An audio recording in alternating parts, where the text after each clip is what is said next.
At the college as the ILT Development Advisor. I've got a new role as of Tuesday of the vital computer science portal that's just gone live. And also, some of you may know the Computing at School forum, and you may have heard me pop up there as coordinating the monthly teach shares that we do.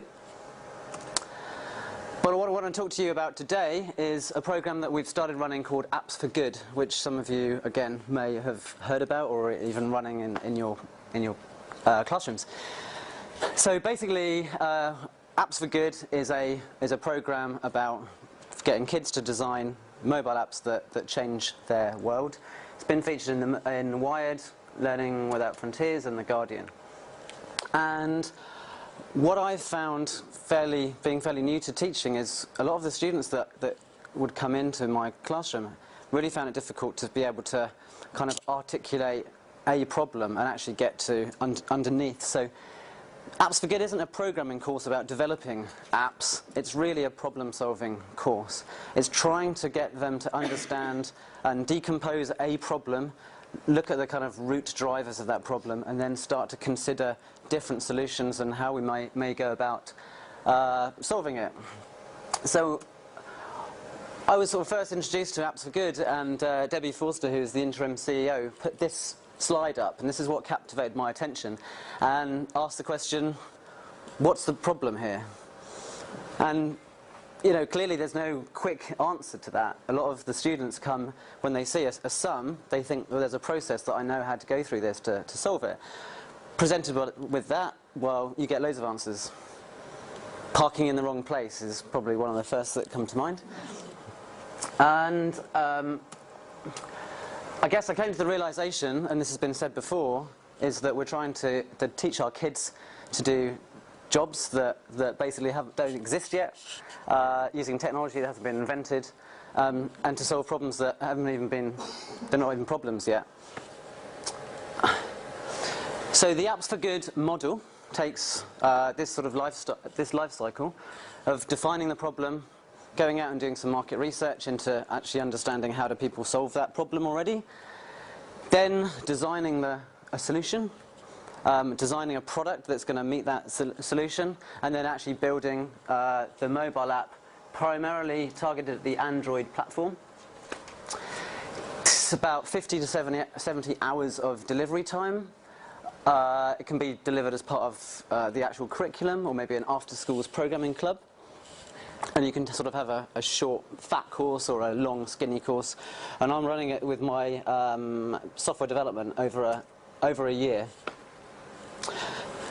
So, designing apps to change their world. Well, basically, where do the problems come from? Well, the problems come from themselves. So they brainstorm, they generate ideas, and they go through this process to really come up with problems that affect them as young people. So I've just brought along a few kind of examples of some of the problem statements that my students came up with. Okay, so this is one about bullying, and they're trying to, if you like, define the problem. So it opens up issues around financial management. Young people need a way of finding a safe route in an area that they're new to. And we start to analyse that problem of whether that problem's ideal for a mobile solution or not. So this concept is called the VEX factor. And basically, good apps solve problems that are familiar, frequent, specific. So if somebody comes up with a problem of, I keep leaving my keys at home, well, we think, well, great, that's familiar, everyone knows about it, it's frequent. Can you design a mobile app that will help you remember to take your keys? Okay, so that's the kind of problem definition stage and checking. In terms of designs, they use kind of wireframing tools such as Balsamiq, and there's a suite of online resources that Apps for Good can provide. In terms of, they then pitch their ideas, often to industry experts, so we use Skype to connect with MDs or CTOs of organisations from across the world. We had one from New York a while back basically kind of reviewing the technical pitch that these students develop. And this was one idea developed by the students called Take Me Home. The problem they come up with I just showed you, which was if you're new to the area, you don't know how to get home or to a new place, so you go onto Google Maps. But it may not be the safest way. There's a new API that is available from the police, which gives you access to all of the crime spots. So with their kind of routing algorithm on your phone, this would take you, basically this is a shot of London, so take you around those kind of crime black spots, if you like. Okay, 5 real solutions that are now available on the Android App Store.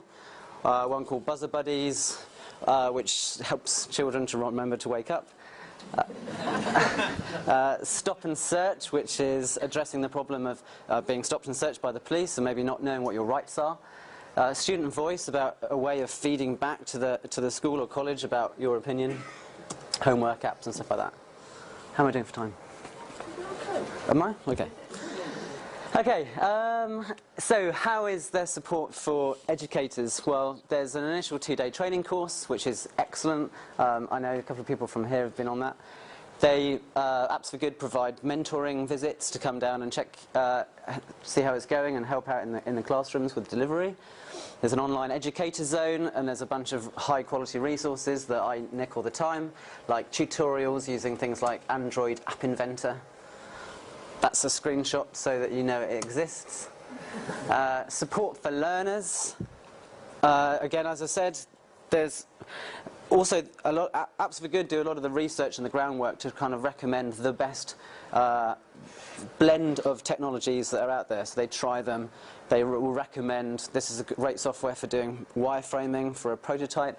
This is a great piece of software for doing brain writing exercises or idea generation, Dragon's Den events that we've heard about before. Okay, key points. There are sort of 3 partnering models. The first is content only, which is just here's all of our resources, take them. You could run this with 5 students, you could run it with 50 students, it's up to you. There's an affiliate partnership model and a certified partnership model. If you opt for these 2, basically it just sort of ties you in a little bit more, and you have to deliver it to, say, at least 30 students.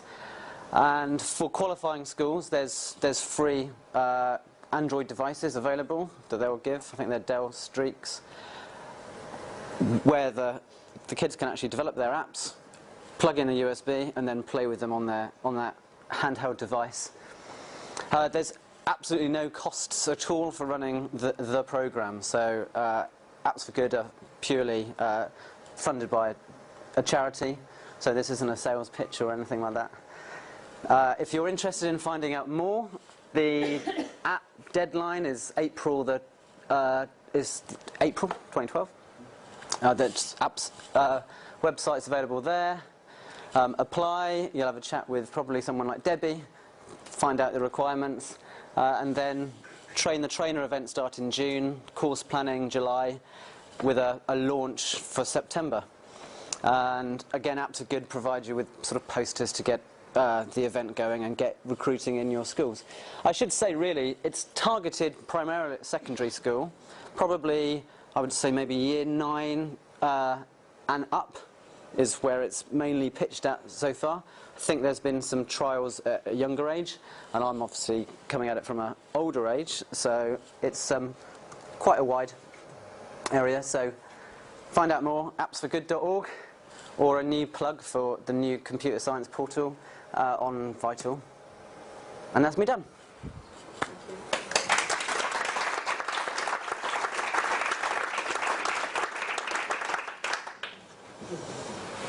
Are there any? Excellent. Perfect. Thank you very much for that.